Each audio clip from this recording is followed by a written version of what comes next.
All right. It looks like we're live. You can never tell right away. So I always kind of talk for a few seconds because maybe it just started, but here we go. Hey, thank you for anybody that's out there watching our video today. So we're talking about HUD Homes, and we're with listing agent Jeff Olson, who's a licensed real estate professional and a licensed real estate agent in the state of Wisconsin who deals with HUD Home Listings here in South Central Wisconsin. So Jeff, good morning, first of all. Thanks for doing this. Certainly, if any questions come up online or if you're watching this online, feel free to comment or ask a question in the comments, and we'll do our best to get to that. Why don't you go ahead? I'm going to put the first initial question up on the screen, which I know you can't see, but everyone else can. What is a HUD home listing in the first place? Can you kind of give us a quick description?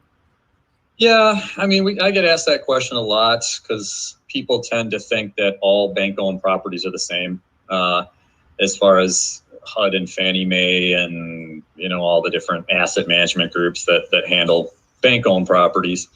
And so HUD is an FHA insured mortgage that was basically foreclosed on. Okay. So people tend to think of it as just, like I said, the same as other bank-owned properties that they see, and they kind of think that sometimes the processes are exactly the same, whereas some, like let's say just your random asset management group that handles a property might do some repairs, this or that. HUD does not do any repairs. That's one big difference. It's always just an as-is type of a situation. As is. Yep.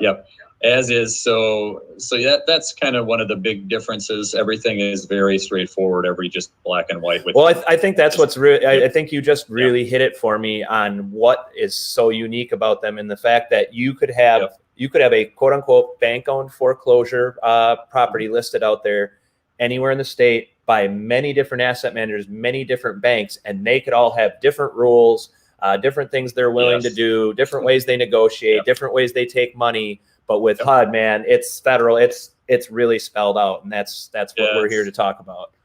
Yep. It's definitely they have their processes and they stick to their processes. Excellent. So excellent. The only repairs, getting back to repairs a little bit, the only repairs that will be done is if a property has something that could potentially injure somebody. So a safety issue. Let's say a missing railing on a second floor, or some electrical issue that could cause an injury or something to that effect. But as far as making repairs for the lender, for example, that's something that they don't do. The buyer and the buyer's agent have to go ahead and figure out in the beginning whether or not the loan is going to work for them. Understood. Yeah, so one of the questions that I have here,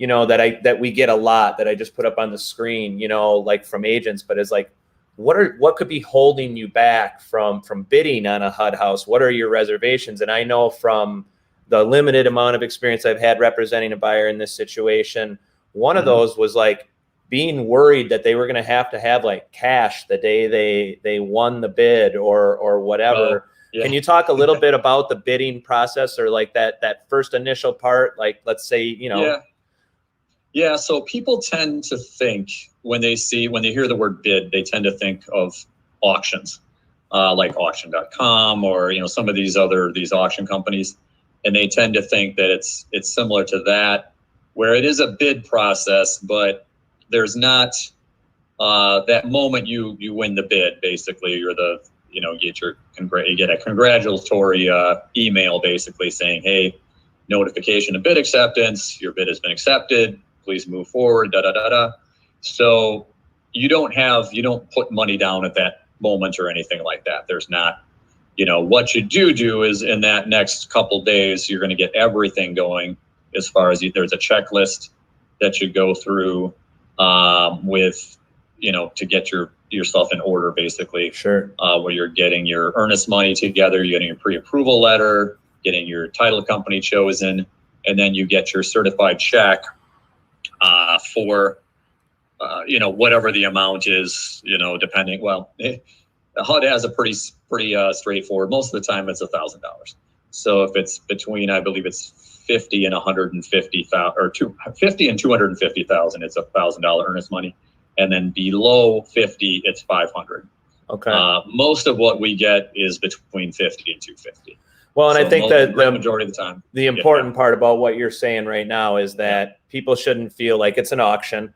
They shouldn't feel like, oh my God, I won, and now it's like everything has to happen that day. Although things need to happen, but they happen differently because the paperwork and everything else. I know one of the reservations I always had was like, I was nervous that it's not the exact same paperwork process for a real estate agent going back and forth. Like it's in a little bit of a different order. And so I know now, obviously the process has been honed quite a bit better, than it was in the past. So I guess that kind of leads me into, another question, but what do you think some of the agents you've worked with, what part it makes them the most uncomfortable, and what parts do you think they should know to make them feel more comfortable about the fact that the process is different? Like, is there, do you give them a checklist? Do you give them like the how-to, I guess, for an agent that maybe has never sold a HUD home?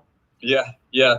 So what I typically do is, as soon as I see that notification of bid acceptance come in, then I contact the agent. It has their contact info right on it. So I'll contact the agent right away and then give them an overview of what the next steps are.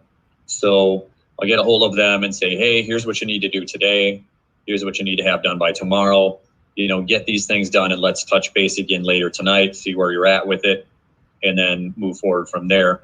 Now, there's one thing I want to touch on in what you just said there, as far as the ease of the contracts. One thing that's really nice now, years ago, what used to happen is they would give us a packet of contracts, and then we would have to send it over to the other agent. The other agent would have to find their way through all these different, like 22 pages of stuff. And they'd have to go through, they'd have to sign everything. It was always supposed to be in blue ink. Wet signatures were required. Wet signatures right? in blue ink, yes. And they would go through, sign everything. Generally, what would happen, they'd do it, sign everything, get it back to me. There'd be a bunch of corrections. We'd have to send it back. Sometimes I had to meet with agents a couple times to get everything right. Well, the nice thing is now is that they've got it set up when you fill out your checklist right after your bid is accepted. Then what's going to happen is that checklist will trigger the DocuSign. So now they do it in DocuSign, which is really nice. So it'll go from it'll go to me as the listing broker. It'll go to the title company. It'll go to the other agent. It'll go to the buyers, and it works its way through that DocuSign line. And they already have that pre-set up, like DocuSign, of course, where you just click on everything, and the buyer gets it, click, click, click, click, click, finish, and it's done. And then it takes away all the errors. Nice. So, which is great because, it used to, years ago, it was just very tedious and frustrating for agents because, they would scramble through it. And it wasn't something you could just scribble through real quick, and then, hey, it's good. You had to go through it several times and make sure you didn't miss an initial on one of the pages and this and that, where this is just kind of seamless and very easy. Really walks them through it, right? Yeah.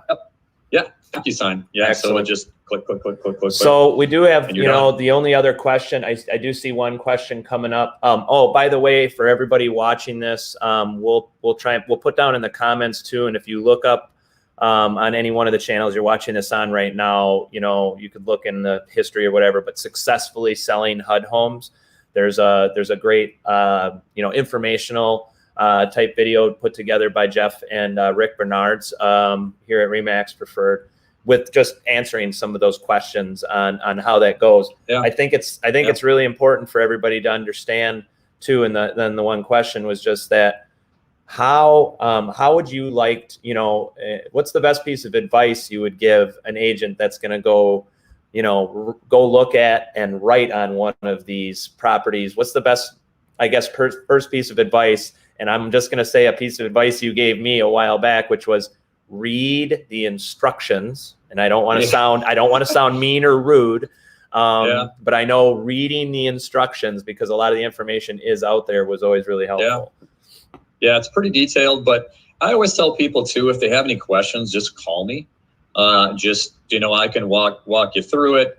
One really important thing that agents sometimes will miss in the beginning is making sure that the home, looking at the PCR, they call it, which is a little bit different. It's not a real estate condition report, but it's the property condition report. And that will break down, that'll break down things that are wrong with the property potentially, such as the most important one is whether or not the water held pressure. They do a pressure test on the plumbing system. If that water doesn't hold pressure, we can't turn the water on, which then of course means we can't turn the water on. We need to talk to the lender to see if the loan that they have in mind is going to work with no running water in the house. So I'd say probably. Well, and here in Wisconsin, I remember actually dealing with a HUD home purchase in the winter where, obviously the home was winterized and everything else. Sure. That was really nerve-wracking for the client. But then in this particular case, it was going to be de-winterized so they could actually test it for their loan. Yeah. But you could also, if you're doing a straight construction loan or something like that, that may not be necessary, right? Yeah. So. Yeah, there are ways that you can get around it. Sometimes people, obviously cash is the most common one where people get around it, but you can't always do that, of course. But there are lenders that can work around that, a construction loan, sometimes I've had them just a straight in-house, portfolio type loan with a small bank, where they say, hey, this party's been doing banking with us for years and, we're willing to work over, but that is a challenge. So that's something to look at. Other things that can trip up financing, of course, would be if there's any mold, other major issues that might be wrong with them. And people tend to assume too that HUD homes, it's a foreclosure, so it's always in rough condition. I mean, homes, I just listed one yesterday that's a bank-owned property that's $720,000. So they're not all properties that are run down. Sure. Some of them we get parade homes, we get homes that are move-in ready. I just closed one in Friendship. Okay. That was just, you walk in the door. I mean, you wouldn't even hardly need to clean. Great condition. And I also closed one in Partyville recently that you pretty much needed to wear a mask to go in the house, just because of the mold issues and so forth. And that one is likely going to be a flip, it looks like at this point. So it's sold in the investor period well after the owner occupant period, which was in the beginning of it being listed, of course. Okay. So, but there's quite a few steps, but it's really not that difficult. Plus, what people can do is once they do one, they're going to have the contracts in hand. They're going to have the process down. The second one is 10 times easier than the first. And the first is honestly not that difficult as long as you just take it step by step. Call me, like I said, anytime. I can, answer any questions. I've been through, probably, I don't even know, several hundred of these, obviously. But you've been doing it for a little while, Jeff. So doing it a little while. So hundreds of them, I'm sure. So yeah. Excellent. I mean, sometimes people too, you can get a pretty good deal on some of these. So, well, I think for the number one takeaway from our short video here today is number one, there's people out there that they have questions about this process. And, certainly the whole reason for doing this interview, this video, and these monthly outreaches, which we're doing monthly, just so everybody knows that's watching this. I did just post number one, both Jeff Olson and Rick Bernard's telephone numbers down in the comments on every platform that we're running on right now. We're on Facebook, LinkedIn, YouTube, Periscope, and Twitch. We're running on all those live streaming programs. And we just did throw a link down to our YouTube video that kind of goes more in depth on the technical side of this. But I think the big takeaway from everybody should be, if you don't feel comfortable looking at, foreclosed HUD homes as a process, we're here to help, and you can just reach out, get some help along with it. Don't feel uncomfortable. Don't avoid them, or don't have your clients avoid them, because they're not harder than they should be. They're not something that should be avoided. And like you just said, there could be a really good deal to be had out there, and so people should definitely be looking at them. That being said, we've come to the 10:30 mark. We're gonna sign off. Anything that you wanted to say in parting? I can't think of anything. I guess just like you said, don't shy away from them. Just show it to your buyer. If your buyer likes it, then give me a call and we'll work through the rest of it. It's really not that difficult. Just some differences in the contract, a couple differences in the steps as far as getting it dewinterized, but that's really it. I mean, it's really not that difficult. So perfect. All right. Yeah. So don't fear it. Go ahead and check out the links if you need it. Call these guys if you need help. And we'll be around next month. We're going to have another round of questions and answers. If you see this video and you want to comment your question now, we'll answer it in next month's video. So, or if we're not reaching out to you directly into your comment and answering your question. So thanks everybody for watching and have a good rest of your day. Take care. All right. Thanks, Dan. Appreciate it. You bet.